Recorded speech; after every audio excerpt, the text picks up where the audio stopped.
Act के पिछले lecture में आपने इंट्रोडक्शन देख लिया था और ये जान लिया था कि आखिर ये अधिनियम प्रवृत्त कब से हुआ, राष्ट्रपति की अनुमति कब मिली, कितने अध्याय और इसमें कितनी धाराएं हैं। ठीक है, तो आज से हम क्या करेंगे, अध्याय के हिसाब से धाराओं को पढ़ेंगे। जैसे कि अध्याय 1 और उसके अंतर्गत जो धाराएं हैं, फिर उसके बाद अध्याय 2 और ऐसे करते हुए हम अध्याय 5 तक कंप्लीट करेंगे। आज के लेक्चर में हम अध्याय 1 से बात करेंगे। अध्याय 1, और आपने ये जाना था अध्याय 1 में कितनी धाराएं थी, 2 धाराएं, धारा 1 और धारा 2। ठीक है, धारा 1 और जो धारा 2 है वो अध्याय 1 के अंतर्गत रखी गई हैं।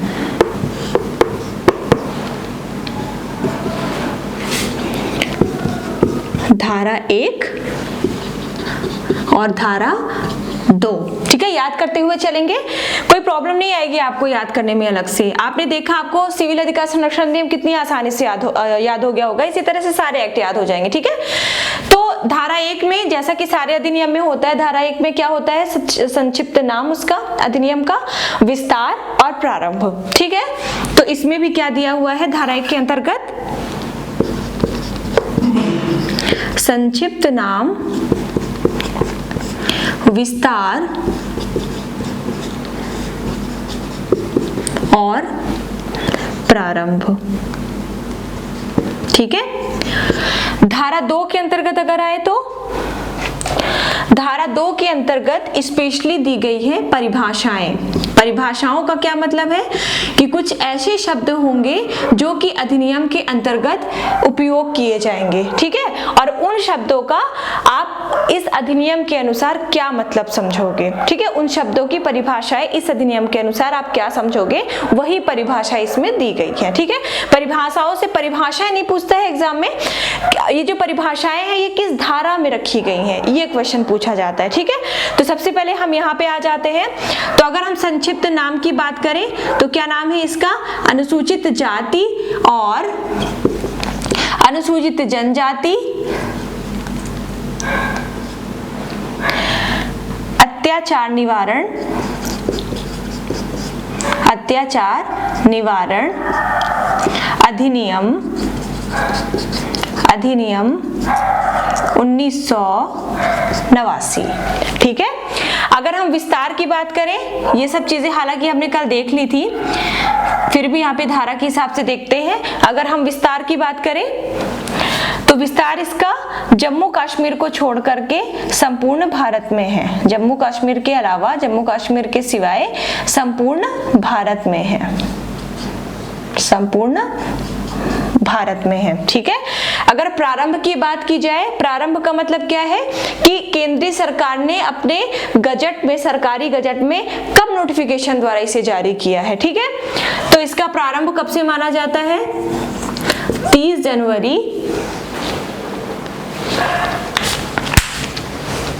ऊपर लिख देती हूं मैं, इसका प्रारंभ माना जाता है 30 जनवरी 1990 से। ठीक है, ये हो गया आपका धारा 1 कंप्लीट, अध्याय 1 का धारा 1 कंप्लीट। अब अध्याय 1 का धारा 2 परिभाषाएं हैं। अब हम देख लेते हैं इसमें कौन कौन सी परिभाषाएं दी गई हैं। आपको परिभाषाएं नहीं रटनी है, परिभाषाएं याद करने की जरूरत नहीं है। हाँ, ये चीज जरूर समझ लेंगे कि आखिर हम मतलब क्या समझेंगे। अगर संहिता है तो उसका मतलब हम इस अधिनियम के अनुसार क्या समझेंगे। आपको यहाँ पर परिभाषाओं की धाराएं रटनी जरूरी है। ठीक है, पूछी जाती है, तो मैं सारा क्लीन कर देती हूँ।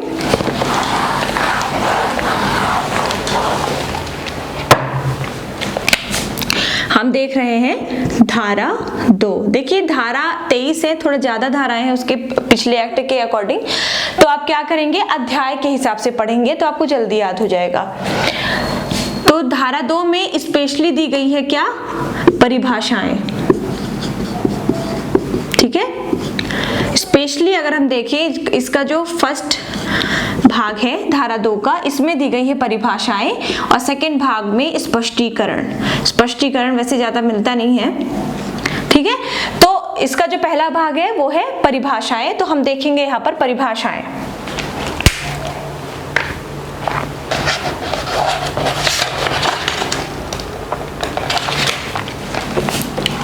और परिभाषाओं के अंतर्गत याद करते हुए चले, परिभाषाओं के अंतर्गत, ठीक है, या आप क ख से आप पढ़ सकते हैं या फिर आप ए बी से भी याद कर सकते हैं, ठीक है। हम यहाँ पर ए से स्टार्ट करेंगे। तो परिभाषाओं के अंतर्गत सबसे पहली जो परिभाषा दी गई है ए नंबर, सबसे पहली जो परिभाषा दी गई है ए नंबर, देखिए आगे बताती हूँ, ये दी गई है अत्याचार की परिभाषा। इस अधिनियम के अंतर्गत अत्याचार शब्द का यूज होगा और उस हिसाब से आपको अत्याचार का मतलब क्या समझना है, ठीक है। तो आपको अत्याचार से मतलब वो समझना है जो इस अधिनियम के धारा 3 के अनुसार दिया जाएगा, ठीक है। धारा 3 में जो भी अभिप्रेत है उसके अनुसार आपको अत्याचार का अर्थ समझना है। अब धारा 3 में क्या है वो आप आगे पढ़ लोगे, ठीक है। आपको केवल इतना याद रखना है कि धारा 3 के अनुसार जो भी अत्याचार दिए गए हैं वही अत्याचार इस अधिनियम के अनुसार अत्याचार माने जाएंगे, ठीक है। अब क्वेश्चन कैसे आएगा कि अत्याचार की परिभाषा, इस अधिनियम के अनुसार अत्याचार की परिभाषा निम्नलिखित में से किस धारा के अंतर्गत की गई है, ठीक है। तो ऑप्शन में कैसे रहेगा, 2 का ए, 2 का बी, 2 का सी, ठीक है। आपको याद रखना है ये क्या है, 2 का ए है, ठीक। तो आपको 2 का ए चूज कर लेना है। आगे बढ़ते हैं, अत्याचार के बाद आते हैं बी पर, डायरेक्ट ए हो गया, ए के बाद आते हैं बी पर। बी में दी गई है संहिता की परिभाषा। संहिता, इस अधिनियम में संहिता वर्ड का यूज होगा। संहिता शब्द आपको बार बार सुनने को मिलेगा, तो आपको उस संहिता का मतलब क्या समझना है, ठीक है। तो देखते हैं, इस अधिनियम के अनुसार संहिता से मतलब दंड प्रक्रिया संहिता, दंड प्रक्रिया संहिता 1973 से है, ठीक है। जहां कहीं पर भी संहिता आएगा उस संहिता का आप मतलब क्या समझेंगे, दंड प्रक्रिया संहिता 1973। अब देखिए ये ए था, समझिएगा अच्छे से, ये था ए के अंतर्गत इसके बिल्कुल भी सब डिवीजन नहीं थे। अब ये जो बी है, अब बी के अंतर्गत इसके कुछ भाग आएंगे, ठीक है। तो बी के अंतर्गत हम देखेंगे, यहां से मैं लिख देती हूं, ये बी है, ये वाला बी, ठीक है। बी के अंतर्गत अब इसके भाग आएंगे और भाग में भी ये ए से स्टार्ट नहीं होगा, ठीक। भाग में डायरेक्ट बी से स्टार्ट होगा। संहिता के अंतर्गत बी और फिर बी के अंतर्गत ए नहीं, डायरेक्ट बी से स्टार्ट हो जाएगा, ठीक है। बीबी में क्या दिया गया है, बीबी में किस चीज की परिभाषा दी गई है, आश्रित की। अब आश्रित का अर्थ क्या है, इस अधिनियम के अनुसार आश्रित का अर्थ वह लगाया जाएगा जो या तो यदि हम किसी लेडी की बात करें, माँ की बात करें या फिर किसी संतान की बात करें, पत्नी की बात करें, ये सब जो लोग हैं अक्सर पत्नी, संतान, ये सब लोग आश्रित होते हैं किसी पुरुष पर। यदि पत्नी है तो वो पुरुष पर, अपने पुरुष पर, यदि संतान है तो वो अपने पिता पर आश्रित मानी जाएगी, ठीक है।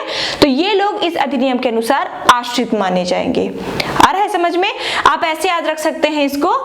इसमें क्या है, पत्नी भी आश्रित है, पत्नी को क्या कहते हैं, बीबी कहते हैं। बीबी, ये रहा बी, ये रहा बी, बीबी के अंतर्गत है आश्रित, ठीक है। बीबी हमेशा आश्रित होती है, ये है याद करने की टेक्निक। अगला जो इसी के अंतर्गत, बी के ही अंतर्गत परिभाषा है आर्थिक बहिष्कार की, ठीक है। आर्थिक बहिष्कार की परिभाषा बताई गई है, अब इसमें बताने की जरूरत नहीं है, आर्थिक बहिष्कार का तो आप समझ सकते होंगे।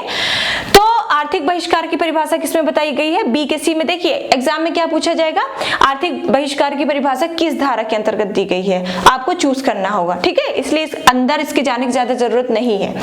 बी के सी में दी गई है आर्थिक बहिष्कार की परिभाषा। बी के डी में आते हैं, बी के डी में है अनन्य विशेष अधिकार, अनन्य विशेष अधिकार। याद करते चलिए, आपने क्या पढ़ा था, धारा ए में दी गई थी, सॉरी धारा 2 के अंतर्गत ए था, उसमें दिया गया है अत्याचार की परिभाषा।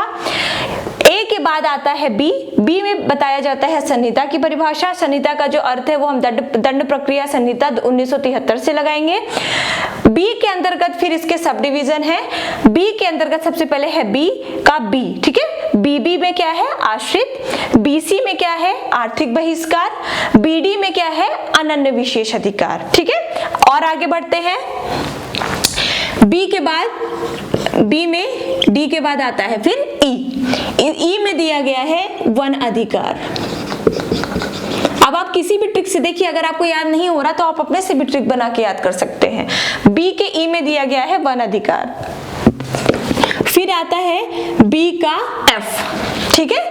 बी के एफ में है हाथ से मैला उठाने वाला कर्मी, उठाने वाला कर्मी, ठीक है। हाथ से मैला उठाने वाला कर्मी, इसका क्या अर्थ लिया जाएगा इस अधिनियम के अनुसार, वो दिया गया है धारा 2 के अंतर्गत बी के एफ में, ठीक है। देखिए बी ए बी जो है ना, इसके स्थान पर एग्जाम में का खा भी पूछ सकता है। जैसे ये ए है तो ये का है, ये बी है तो ये खा है, ये बी का बी है मतलब खा का खा है, ये बी का सी है मतलब खा के अंतर्गत गा है, ठीक है। तो कंफ्यूज मत होइएगा कि हमने तो ए भी पढ़ा था, यहाँ का खा कैसे आ गया, ये तो हमसे बनेगा ही नहीं, ठीक है। तो ये वही चीजें हैं। तो बी एफ हमने देख लिया। और लास्ट है बी के अंतर्गत ही बी जी, लास्ट है बी के अंतर्गत जी, और इसमें दी गई है लोक सेवक की परिभाषा। लोक सेवक, ये वाला शायद क्वेश्चन आ भी चुका है कि लोक सेवक की जो परिभाषा है वो इस अधिनियम के तहत किस धारा के अंतर्गत दी गई है, ठीक है। तो बीजी, बिजी, लोक सेवक हमेशा बिजी होता है, तो आप इसे इस तरह भी याद रख सकते हैं। तो ये हो गया आपका ए और बी, ए और बी हो गया कंप्लीट। अब ये याद रखना है, मैंने बताया था 2014 के बाद से इसमें कोई संशोधन नहीं हुआ है, ठीक है। तो 2014 में जो संशोधन हुआ था वो 26 जनवरी 2016 से लागू हो चुका है।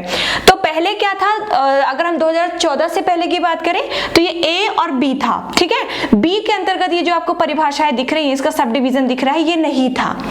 ये आया है, ये सारी, ये जो इतनी चीजें हैं पूछी जा सकती है, ये आई हैं 26 जनवरी 2016 से ये चीजें लागू हुई है, ठीक है। इसके अंदर जो सब डिवीजन्स हैं, ये हो गया ए और बी। आगे बढ़ते हैं।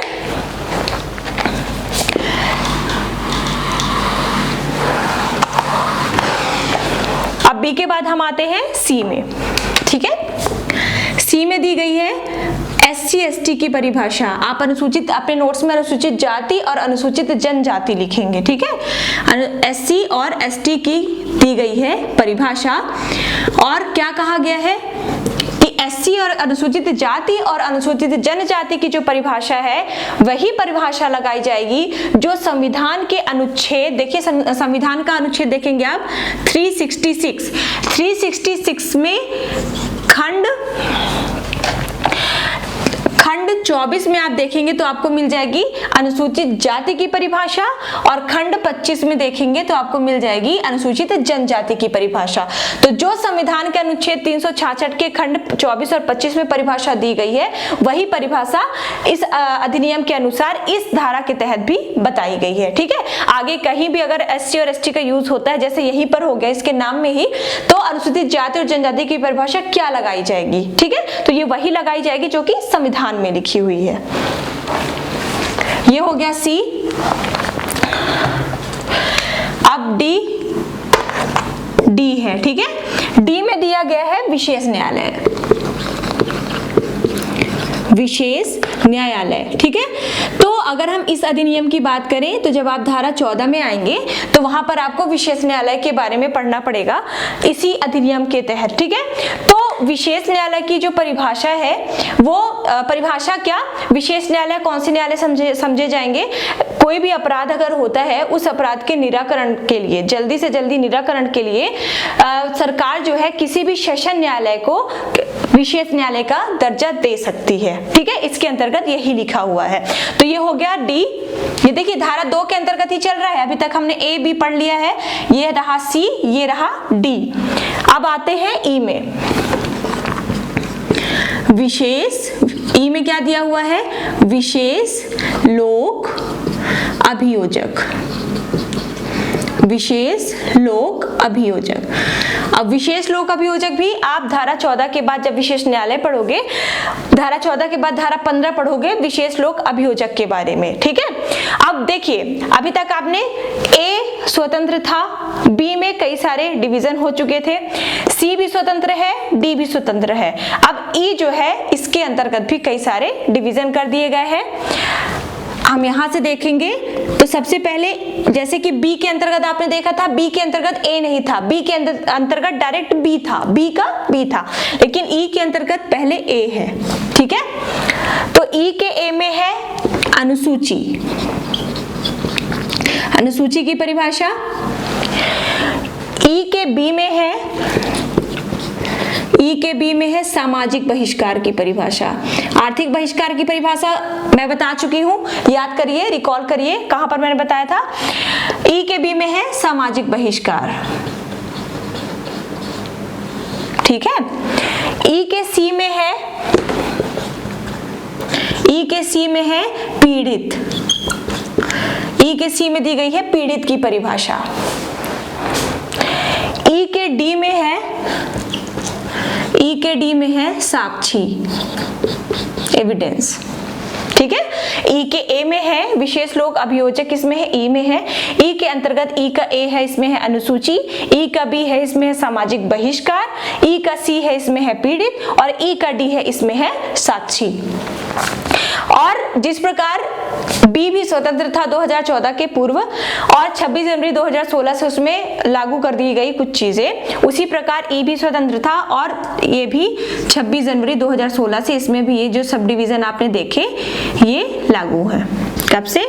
26 जनवरी 2016, ठीक है। अब इसका एक लास्ट बचता है एफ। ये एफ तक 6 परिभाषाएं टोटल दी गई हैं इसमें, मतलब अगर मोटे तौर पर ए बी में देखें तो 6 परिभाषाएं हैं, तो लास्ट बचता है इसका एफ, ठीक है। एफ के अंतर्गत क्या बताया गया है कि इतनी सारी परिभाषाएं हमने देख ली, अब इस अधिनियम के अंतर्गत कुछ ऐसे शब्द होंगे जो कि अपरिभाषित हैं, जिनकी परिभाषा यहाँ पर नहीं दी गई है। तो यदि उन शब्दों की परिभाषा भारतीय दंड संहिता या दंड प्रक्रिया संहिता में दी गई है तो वही परिभाषा इसमें भी मानी जाएगी। समझ रहे हैं? यदि इसमें ऐसा कोई शब्द दिया है जिसकी परिभाषा हमने इसमें नहीं है, वो शब्द जो है वो अपरिभाषित है इस अधिनियम के अनुसार, तो उस अधिनियम की परिभाषा वही मानी जाएगी जो कि भारतीय दंड संहिता या दंड प्रक्रिया संहिता के अनुसार होगी। आ गया समझ में? तो एफ में क्या है? अपरिभाषित शब्दों की परिभाषा बताई गई है। अपरिभाषित शब्द कहां से लिए जाएंगे? जैसे कोई भी शब्द है वो इस अधिनियम के अनुसार अपरिभाषित है और यदि उस अधिनियम की परिभाषा भारतीय दंड संहिता 1860 या फिर दंड प्रक्रिया संहिता 1973 में दी गई है, ठीक है। यदि उस शब्द की परिभाषा भारतीय दंड संहिता और या फिर दंड प्रक्रिया संहिता में दी गई है और इस अधिनियम में उसकी परिभाषा नहीं दी गई है तो उस शब्द की परिभाषा इन्हीं दोनों के अनुसार ली जाएगी। ये बताया गया है धारा 2 के अंतर्गत एफ में, ठीक है। तो ये हो गई आपकी कंप्लीट धाराएं नहीं, परिभाषाएं, और उसके साथ साथ अध्याय 1 आपका होता है कंप्लीट। अध्याय 2 से हम अगले वीडियो में बात करते हैं, ठीक है। अध्याय 2 से थोड़ी चीजें जो है वो थोड़ा बड़ी होंगी, इसलिए अच्छे से पढ़िएगा, रिवाइज करते रहिएगा। जैसे ही खत्म होगा फिर से टेस्ट होगा। तब तक के लिए थैंक यू सो मच।